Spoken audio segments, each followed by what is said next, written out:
Hi hello ನಮಸ್ಕಾರ ನನ್ನ ಎಲ್ಲ ಯೂಟ್ಯೂಬ್ ಫ್ಯಾಮ್ಗೆ welcome back to my channel. ನಾನಿವತ್ತಿಲ್ಲಿ ಒಂದು ಫೇಸ್ ಮಸಾಜ್ನ ಮನೇಲೇ ಹೇಗೆ ಮಾಡ್ಕೊಳ್ಳೋದು ಅಂತ ತೋರಿಸ್ಕೊಡ್ತಾ ಇದ್ದೀನಿ. ಬನ್ನಿ ನೋಡೋಣ. ನಾನು ಫಸ್ಟಿಗೆ ಇಲ್ಲಿ ಒಂದು ಕ್ರೀಮ್ನ ನಾನೇ ರೆಡಿ ಮಾಡ್ಕೊತಾ ಇದ್ದೀನಿ. ಅಲೋವೆರಾ ಜೆಲ್ಲು ಮತ್ತು ವಿಟಮಿನ್ ಇ ಕ್ಯಾಪ್ಸ್ಯೂಲ್ನ ತೊಗೊಂಡಿದ್ದೀನಿ. ಅದೆರಡನ್ನೂ ಹಾಕ್ಕೊಂಡು ನೀಟಾಗಿ ಬ್ಲೆಂಡ್ ಮಾಡಬೇಕು. ಹೇಗೆ ಅಂದರೆ ಎರಡು ವಾಟರ್ ಟೆಕ್ಸ್ಚರಲ್ಲಿರುತ್ತೆ, ಅದು ಬಂದು ಕ್ರೀಮ್ ಟೆಕ್ಸ್ಚರ್ ಆಗಬೇಕು. ನೀವು ನೋಡ್ತಾ ಇರ್ಬೋದು ಹೇಗಾಗಿದೆ ಅಂತ. ಈ ಟೆಕ್ಸ್ಚರಿಗೆ ಬಂದರೆ ಇದು ಕ್ರೀಮ್ ರೆಡಿಯಾಗಿದೆ ಅಂತ. ಈಗ ನಾನಿಲ್ಲಿ ಈ ಕ್ರೀಮ್ನ ಫುಲ್ ಫೇಸ್ಗೆ ಅಪ್ಲೈ ಮಾಡ್ಕೊಂಡು ಮಸಾಜ್ನ ಸ್ಟಾರ್ಟ್ ಮಾಡ್ತಾಯಿದ್ದೀನಿ. ಈ ಥರ ಕ್ರೀಮ್ ಅಂದರೆ ಮಾಡ್ಕೊಳಕ್ಕಾಗಿಲ್ಲ ಅಂದರೆ ಕೊಬ್ಬರಿ ಎಣ್ಣೆ ಅಥವಾ ಮಕ್ಕಳು ಆಯಿಲ್ ಬರುತ್ತಲ್ಲ ಅದನ್ನು ಕೂಡ ಹಾಕ್ಕೋಬೋದು, ಇಲ್ಲಾಂದರೆ ಫೇಸ್ ಸೀರಮಲ್ಲೂ ಕೂಡ ಮಾಡ್ಕೋಬೋದು. ನಾನಿಲ್ಲಿ ಫಸ್ಟ್ಗೆ ಫುಲ್ ಫೇಸ್ಗೆ ನೀಟಾಗಿ ಅಪ್ಲೈ ಮಾಡ್ಕೊಂಡಿದ್ದೀನಿ ಈ ಕ್ರೀಮ್ನ. ಇದು ನೀವು ಓವರ್ ನೈಟು ಕೂಡ ಅಪ್ಲೈ ಮಾಡ್ಕೊಂಡು ಬಿಟ್ಕೋಬೋದು. ಈಗ ನಾನು ಫಸ್ಟಿಗೆ ಇಲ್ಲಿ ಡಬಲ್ ಚಿನ್ ಕತ್ತನ ಹತ್ರ ಇರುತ್ತಲ್ವ ಡಬಲ್ ಚಿನ್, ಅದನ್ನು ಹೇಗೆ ರೆಡ್ಯೂಸ್ ಮಾಡೋದು ಅಂತ ಅಂದ್ಬಿಟ್ಟು ಒಂದು ಎಕ್ಸಸೈಸ್ ಇದು. ನೀಟಾಗಿ ಮೇಲಿಂದ ಕೆಳಗೆ ಎರಡೂ ಕೈಯಿಂದ ಮಸಾಜ್ನ ನೀವೆಲ್ಲ ನಾನೇನು ಮಸಾಜ್ ತೋರಿಸ್ತಿದ್ದೀನಲ್ಲ ಅದನ್ನೆಲ್ಲ 30 ಮಿನಿಟ್ಸ್ ಮಾಡಿದ್ರೆ ಸಾಕು ನಿಮಗೆ. 30 ಸೆಕೆಂಡ್ಸ್ ಮಾಡಿಕೊಂಡ್ರೆ ಒಂದು 15 ಮಿನಿಟ್ಸ್ ನಿಮ್ಮ ಫೇಸ್ಗೆ ನೀವು ಸ್ಪೆಂಡ್ ಮಾಡಿದ್ರೆ ಟೈಮ್ನ, ನಿಮಗೆ ಯಾವುದೇ ರೀತಿ ಮುಂದೆ ಅಂದರೆ ಏಜ್ ಆದಾಗ ಆ ಥರ ರಿಂಕಲ್ಸು ಅದೆಲ್ಲ ಸ್ವಲ್ಪ ಕಮ್ಮಿ ಆಗುತ್ತೆ. ಈಗ ನಾನಿಲ್ಲಿ ಜಾ ಲೈನ್ದು ಒಂದು ಮಸಾಜ್ನ ತೋರಿಸ್ತಾ ಇದ್ದೀನಿ. ಹೇಗೆ ನೀವು ಅದನ್ನು ತುಂಬ ಪ್ರೆಷರು ಕೊಡಬಾರ್ದು, ತುಂಬ ಲೈಟಾಗೂ ಇರಬಾರ್ದು, ಮೀಡಿಯಮ್ ಆಗಿ ಮಾಡ್ಕೊಬೇಕು. ಆಮೇಲೆ ಲಿಫ್ಟ್ ಸ್ಯಾಗಿಂಗ್ ಲೈನ್ ಅಂತ ಏನು ಹೇಳ್ತೀವಿ ಲಿಪ್ಸ್ ಹತ್ರ, ಅದನ್ನು ಕೂಡ ಲಿಫ್ಟ್ ಮಾಡೋದನ್ನು ತೋರಿಸ್ತಾ ಇದ್ದೀನಿ. ನೆಕ್ಸ್ಟು ನಾಸಲ್ ಫ್ಲಡ್ಸ್ ಅಂತ ಇರುತ್ತಲ್ಲ ಅದನ್ನೆಲ್ಲ ಸಾಫ್ಟನ್ ಮಾಡುತ್ತೆ ಒಂದು ಮಸಾಜು. ಆಮೇಲೆ ಡಾರ್ಕ್ ಸರ್ಕಲ್ಲು ಏನಿರುತ್ತೆ ಒಬ್ಬೊಬ್ಬರಿಗೆ, ಅದ್ರೂ ಕೂಡ ಇಲ್ಲಿ ಒಂದು ಐಸ್ ಹತ್ರ ಮಸಾಜ್ ಮಾಡೋದ್ರಿಂದ ಐ ಬ್ಯಾಗ್ಸು ಮತ್ತು ಡಾರ್ಕ್ ಸರ್ಕಲ್ ಇರುತ್ತಲ್ಲ ಅದೆಲ್ಲ ಸ್ವಲ್ಪ ಕಮ್ಮಿ ಆಗುತ್ತೆ. ಆಮೇಲೆ ಫ್ಲೋ ಲೈನ್ಸ್ ಅಂದರೆ ಫೋರ್ ಹೆಡ್ಡಲ್ಲಿ ನಮಗೆ ರಿಂಕಲ್ಸ್ ಎಲ್ಲ ಬಂದಿರುತ್ತಲ್ಲ ಅದೆಲ್ಲ ಕಮ್ಮಿ ಆಗೋದಕ್ಕೆ ಫ್ಲೋ ಲೈನ್ಸ್ ಅಂತ ಅಂದ್ಬಿಟ್ಟು ಒಂದು ಮಸಾಜ್ನ ಮಾಡ್ತೀವಿ. ಆಮೇಲೆ ಚೀಕ್ಸ್ ಹತ್ರ ಮಸಾಜ್ ಇರ್ಬೋದು. ಆಮೇಲೆ 11 ಲೈನ್ ಅಂದರೆ ಫೋರ್ ಹೆಡ್ ಅಂದರೆ ನಮ್ಮ ಎರಡು ಐಬ್ರೋಸ್ ಮಧ್ಯದಲ್ಲಿ ಇರುತ್ತಲ್ಲ ಅದನ್ನು 11 ಲೈನ್ ಅಂತ ಅಲ್ಲಿ ಮಸಾಜ್ ಇರ್ಬೋದು. ಆಮೇಲೆ ಸ್ಮೈಲ್ ಲೈನ್ಸ್ ಹತ್ರ ಮಾಡೋದಿರ್ಬೋದು. ಆಮೇಲೆ ಐಬ್ರೋಸ್ಗೆ ಅಂತ ಮಾಡೋದಿರ್ಬೋದು. ನೆಕ್ಸ್ಟ್ ಲಿಪ್ಸ್ಗೂ ಕೂಡ ಮಸಾಜ್. ಇದೆಲ್ಲ ಮಾಡೋದ್ರಿಂದ ಮೇನಾಗಿ ಸ್ಕಿನ್ ಕ್ಲಿಯರ್ ಆಗುತ್ತೆ. ಆಮೇಲೆ ನಿಮಗೆ ರಿಲ್ಯಾಕ್ಸೇಷನ್ ಸಿಗುತ್ತೆ, ಟೆನ್ಷನ್ ಫ್ರೀ ಆಗಿರುತ್ತೆ. ಆಮೇಲೆ ಸ್ಟ್ರೆಸ್ ಏನಿರುತ್ತೆ ಅದೆಲ್ಲ ರಿಲೀಫ್ ಆಗುತ್ತೆ. ಆಮೇಲೆ ಇದು ಬಂದು ಸ್ಮೂತ್ ಫೈನ್ ಲೈನ್ಸ್ ಏನಿರುತ್ತೆ ಅದನ್ನೆಲ್ಲ ಸ್ಮೂತ್ ಮಾಡುತ್ತೆ, ರಿಂಕಲ್ಸ್ನ ಸ್ಮೂತನ್ ಮಾಡುತ್ತೆ. ಆಮೇಲೆ ಪಫಿನೆಸ್ ಅಂತ ಏನು ಹೇಳ್ತೀವಿ ನಾವು ಕಣ್ಣ ಹತ್ರ ಅದೆಲ್ಲ ಕಮ್ಮಿ ಆಗುತ್ತೆ. ಆಮೇಲೆ ಇದು ಬ್ಲಡ್ ಫ್ಲೋ ಏನು ಹೇಳ್ತೀವಿ ನಾವು ಫೇಸಲ್ಲಿ ಅದನ್ನೆಲ್ಲ ನೀಟಾಗಿ ಸ್ಟಿಮ್ಯುಲೇಟಿಂಗ್ ಆಗಿ ಇಟ್ಕೊಂಡಿರುತ್ತೆ. ಆಮೇಲೆ ಮೇನಾಗಿ ಸ್ಕಿನ್ನ ರಿಫ್ರೆಶ್ ಮಾಡುತ್ತೆ. ಆಮೇಲೆ ಇದು ನಮ್ಮ ಆ್ಯಕ್ನಿ ಎಲ್ಲ ಇರುತ್ತಲ್ಲ ಅದನ್ನೆಲ್ಲ ಸ್ವಲ್ಪ ಕಮ್ಮಿ ಮಾಡುತ್ತೆ. ಆಮೇಲೆ ಆಕ್ಸಿಜನ್ ಏನಿರುತ್ತಲ್ವ ನಮ್ಮ ಸ್ಕಿನ್ನಿಗೆ ಅದು ಫ್ರೆಶ್ ಆಗಿ ಇರುತ್ತೆ ಮತ್ತು ಸಿಗತ್ತೆ ಅಂತ ಹೇಳ್ಬೋದು.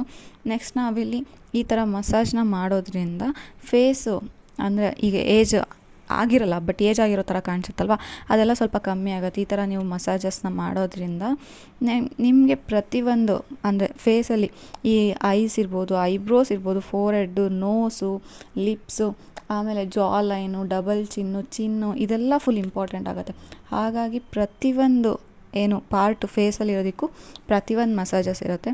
ಈ ಥರ ನೀವು ಡೈಲಿ ಒಂದು 5 to 10 ಮಿನಿಟ್ಸ್ ನಿಮ್ಮ ಫೇಸ್ಗೆ ಸ್ಪೆಂಡ್ ಮಾಡಿದ್ರೆ ಫೇಸ್ ತುಂಬ ಹೆಲ್ತಿಯಾಗಿ ಗ್ಲೋಯಿಂಗ್ ಆಗಿರುತ್ತೆ. ಮೇಯ್ನ್ಲಿ ನಿಮಗೆ ಡೈಲಿ ಮಾಡೋಕ್ಕಾಗಿಲ್ಲ 2 days ಒನ್ಸ್ ಇಲ್ಲ 1 week ಒನ್ಸ್ ಆ ಥರ ಮಾಡ್ಕೊಳ್ಳಿ. ನೈಟ್ ಮಲಗುವಾಗ ಮಲ್ಕೊಳ್ಳೋದ್ರಿಂದ ನಿಮಗೆ ನೀವು ಆಯಿಲ್ ಇರ್ಬೋದು, ಕ್ರೀಮ್ ಇರ್ಬೋದು ಅದೆಲ್ಲ ಅಪ್ಲೈ ಮಾಡಿರ್ತೀರಲ್ಲ ಅದು ಇನ್ನೂ ಚೆನ್ನಾಗಿ ಫೇಸ್ಗೆ ಅಪ್ಲೈ ಆಗಿ ಇನ್ನೂ ಒಳ್ಳೆ ರಿಸಲ್ಟ್ ಸಿಗುತ್ತೆ ನಿಮಗೆ. ಹಾಗಾಗಿ ಈ ಥರ ನೀವು ಒಂದು ಮಸಾಜ್ ಮಾಡ್ಕೊಳ್ಳೋದ್ರಿಂದ ಇದು ಬರೀ ಲೇಡೀಸೇ ಮಾಡ್ಕೊಬೇಕು ಅಂತಿಲ್ಲ, ಜೆಂಟ್ಸು ಕೂಡ ಈ ಥರ ಮಸಾಜ್ನ ಮಾಡ್ಕೋಬೋದು. ಇದು ಇಬ್ರಿಗೂ ಕೂಡ ಹೆಲ್ಪ್ಫುಲ್ ಆಗಿರುತ್ತೆ ಮಸಾಜು. ಈ ಒಂದು ಮಸಾಜ್ ನಿಮಗೆ ಫೇಸ್ ಲಿಫ್ಟಿಂಗ್ ಇರ್ಬೋದು, ಪ್ರತಿಯೊಂದು ಸ್ಮೈಲ್ ಮಾಡುವಾಗ ಅದು ಒಂದು ಸೆಲೆಬ್ರಿಟೀಸ್ದೆಲ್ಲ ನೋಡಿರ್ಬೋದು ನೀವು, ಚೀಕ್ಸ್ ಎಲ್ಲ ಸ್ವಲ್ಪ ದಪ್ಪ ಇರುತ್ತೆ, ಆ ಥರ ಒಂದು ನಿಮಗೆ ರಿಸಲ್ಟ್ ಸಿಗುತ್ತೆ. ಬಟ್ ನೀವು ತುಂಬ ಪ್ರೆಷರ್ ಕೊಟ್ಟು ಮಾಡಬಾರ್ದು. ಸಾಫ್ಟಾಗಿ, ತುಂಬ ಸಾಫ್ಟ್ ಆಗೋಲ್ಲ, ತುಂಬ ಪ್ರೆಷರ್ ಅಲ್ವಲ್ಲ, ಮೀಡಿಯಮ್ ಆಗಿ ಮಾಡ್ಕೊಬೇಕು. ಯಾಕೆಂದರೆ ತುಂಬ ಸೆನ್ಸಿಟಿವ್ ಅಲ್ವಾ ನಮ್ಮ ಫೇಸ್ ಇರ್ಬೋದು, ಫೇಸ್ ಸ್ಕಿನ್ ಇರ್ಬೋದು. ಹಾಗಾಗಿ ಈ ಥರ ನೀವು ಫೇಸ್ ಮಸಾಜ್ ಮಾಡಿಕೊಂಡ್ರೆ ತುಂಬ ಫೇಸ್ಗೆ ನೀವು ಇಂಪಾರ್ಟೆನ್ಸ್ ಕೊಟ್ಟಂಗೆ ಆಗುತ್ತೆ, ಫೇಸ್ನ ನೀಟಾಗಿ ಇಟ್ಕೊಂಡಂಗೆ ಆಗುತ್ತೆ, ರಿಫ್ರೆಶಿಂಗ್ ಆಗಿರುತ್ತೆ. ಹಾಗೆ ನೀವು ಇದು ಏನು ಯಾವಾಗ ಮಸಾಜ್ ಮಾಡ್ಕೊಬೋದು, ನಿಮ್ಮ ಬೆಳಗ್ಗೆ ಒಬ್ಬೊಬ್ಬರು ಮಾಯಿಶ್ಚರೈಸರ್ನ ಅಪ್ಲೈ ಮಾಡ್ಕೊತಾರೆ, ಅವಾಗೂ ಕೂಡ ನೀವು ಕ್ಯಾಶುವಲ್ ಆಗಿ ಒಂದು 2-3 ಮಸಾಜ್ನ ಮಾಡ್ಕೊಬೋದು. ಇಲ್ಲ ನೈಟಲ್ಲಿ ಸೀರಮ್ನ ಅಪ್ಲೈ ಮಾಡ್ತಾರಲ್ಲ, ಅವ್ರು ಕೂಡ ನೈಟ್ ಮಲಗುವಾಗ ಈ ಥರ ಮಸಾಜ್ನ ಮಾಡ್ಕೊಬೋದು. ನಿಮಗೆ ಯಾವ್ದು ಕಂಫರ್ಟಬಲ್ ಆಗಿರುತ್ತೆ ಆ ಥರ ನೀವು ಮಾಡ್ಕೊಬೋದು. ನಿಮಗೆ ಟೈಮ್ ಇಲ್ಲ, ಮಾಡ್ಕೊಳಕ್ಕಾಗಲ್ಲ ಅಂದರೆ 1 ವೀಕಲ್ಲಿ ಟ್ವೈಸ್ ಮಾಡ್ಕೊಬೋದು. ಟೈಮ್ ಇದ್ದರೆ ಡೈಲಿ ನೈಟ್ ಅಥವಾ ಮಾರ್ನಿಂಗ್ ನಿಮಗೆ ಯಾವ್ದು ಕಂಫರ್ಟಬಲ್ ಇರುತ್ತೋ ಅವಾಗ ಮಾಡ್ಕೊಳ್ಳಿ. ಇದು ನಿಮಗೆ ಏನು ವಾಲ್ಯೂಮ್ ಏನಿರುತ್ತೆ ಫೇಸಲ್ಲಿ ಅದನ್ನು ರಿಪ್ಲೇಸ್ ಮಾಡುತ್ತೆ, ಮತ್ತು ಸ್ಕಿನ್ನ ಟೈಟನ್ ಮಾಡುತ್ತೆ. ಅದನ್ನು ಬಿಟ್ಟು ಬೋನ್ ಸ್ಟ್ರಕ್ಚರ್ ಆ ಥರ ಎಲ್ಲ ಏನೂ ಚೇಂಜಸ್ ಮಾಡಲ್ಲ. ನಿಮಗೆ ಫೇಶಿಯಲ್ ಟ್ಯಾಪಿಂಗ್ ಮಾಡ್ಕೊಳ್ಳೋದಿರ್ಬೋದು, ಅಂದರೆ ಫಿಂಗರ್ಸಿಂದ ಫೇಸ್ನ ಹಿಂಗೆ ಟ್ಯಾಪ್ ಮಾಡೋದು, ಅದರಿಂದನೂ ನಿಮಗೆ ಉಪಯೋಗ ಆಗುತ್ತೆ. ಮತ್ತು ರೋಲಿಂಗ್ ಇವಾಗ ತುಂಬ ಆಲ್ರೆಡಿ ಏನು ಆನ್ಲೈನೆಲ್ಲ ಮಸಾಜ್ ಟೂಲ್ಸ್ ಬಂದಿದೆಯಲ್ಲ, ಅದರಲ್ಲಿ ಮಾಡ್ಕೊಳ್ಳೋದಿರ್ಬೋದು. ಆಮೇಲೆ ನಾವು ಡೀಪ್ ಟಿಶ್ಯೂ ಫೇಶಿಯಲ್ ಮಸಾಜ್ ಅಂದರೆ ಡೌನ್ವರ್ಡು ಮತ್ತು ಅಪ್ವರ್ಡ್ ಮತ್ತು ಔಟ್ವರ್ಡ್ ಮಸಾಜ್ ಮಾಡ್ಕೊಳ್ಳೋದ್ರಿಂದ ಏನು ಮಸಲ್ಸ್ ಲೈಟ್ನಿಂಗ್ ಆಗುತ್ತೆ ಅಂತ ಹೇಳ್ಬೋದು. ಈ ಥರ ಮಸಾಜಸಲ್ಲಿ ಒಂದಿಷ್ಟು ಟೆಕ್ನಿಕ್ಸ್ ಏನಿದೆ ಅದರಿಂದ ನಿಮಗೆ ಫೇಸ್ ಗ್ಲೋ ಇರ್ಬೋದು, ಫೇಸ್ಗೆ ಒಳ್ಳೆ ಏನು ಕಾಂಪ್ಲೆಕ್ಷನ್ ಇರ್ಬೋದು, ಆಮೇಲೆ ಯಾವುದೇ ರೀತಿ ಡಸ್ಟು ಅದೆಲ್ಲ ಸ್ವಲ್ಪ ರಿಲೀಫ್ ಆಗೋದಕ್ಕೆ ಮಸಾಜ್ನ ಮಾಡ್ಕೊಳ್ಳಿ. ಮೇನ್ ನಮಗೆ ರಿಲೀಫ್ ಆಗಲಿ ಅಂತ ಮಸಾಜ್ನ ಮಾಡ್ಕೊಳ್ಳಿ. ನಮ್ಮ ಫೇಸ್ಗೆ ಒಂದಿಷ್ಟು ಟೈಮ್ ಅಂತ ಸ್ಪೆಂಡ್ ಮಾಡೋದ್ರಿಂದ ಫೇಸು ಕೂಡ ಗ್ಲೋಯಿಂಗ್ ಆಗಿರುತ್ತೆ, ಹೆಲ್ತಿ ಆಗಿರುತ್ತೆ.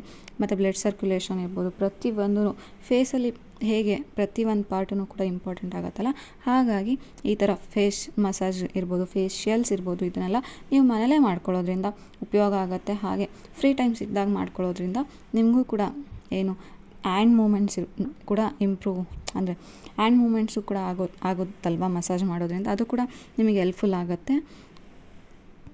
ಇದು ಒಂದು ಮನೇಲೆ ಹೇಗೆ ಮಸಾಜ್ ಮಾಡ್ಕೊಳ್ಳೋದು ಫೇಸ್ಗೆ ಅನ್ನೋದು ಒಂದು ವಿಡಿಯೋ ಆಗಿತ್ತು.